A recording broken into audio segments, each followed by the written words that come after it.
dalka Ukraine oo isagu indhawaalaba fogaan aragga kala hadlayay baarlamaanada adduunka ayaa waxa uu maalnimadii shalay iyo xalay la kala hadlay baarlamaanka Japan. Habeennimadii xalayna waxa uu la hadlay midowga Yurub. Waxa uu uga mahadceliyay baarlamaanka dalka Japan mowqifka dowladda Japan ka istaagtay xaaladda cakiran ee dalkiisa, waxaana uu sheegay in dowladdiisu ay u baahan tahay caawinaad dhab ah taasoo ay ka sugayso dalalka horumarsan. Japaanna ay tahay mid ka mid ah.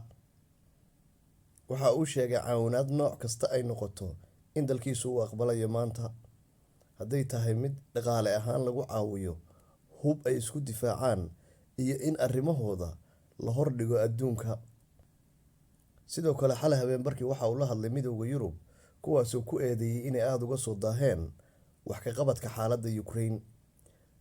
Waxa uu mar labaad ka codsaday inay oggolaadaan in Ukraine ay kusoo biirto midowga Yurub.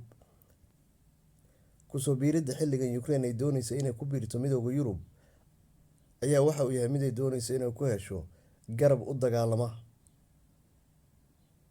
Badanaana ku biiridda midowga Yurub waxay qaadataa waqti sanooyin ah, taasoo dalka ku biiraya laga hubiyo dhan kasta oo ay ugu weyn tahay dhaqaale ahaan, musuqmaasuqa heerka ay ka joogaan, iyo dimuqraadiyadda. Waa sida ay iyagu sheegaan.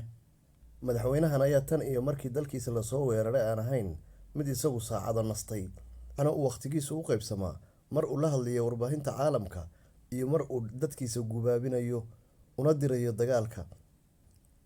Waxa uu gashan yahay tan iyo maalintii dagaalku bilowday jaakada ciidamada oo aanu iska bedelin. Dhanka kale, madaxweynaha dalka Mareykanka waxa uu sheegay in dowladdiisu ay ka jawaabi doonto haddii Ruushku isticmaalo hubka waxgumaada.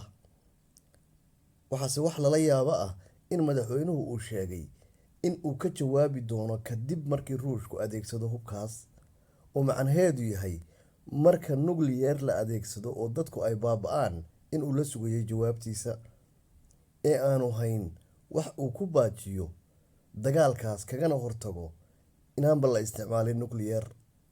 Waxaa laga sugayaa madaxweynaha dalka Mareykanka Poland, halkaas uu booqanayo tuulo ku taalla xadka Ukraine oo ay ku sugan yihiin ciidamo u dhashay dalka Mareykanka iyo dalalka kale ee NATO.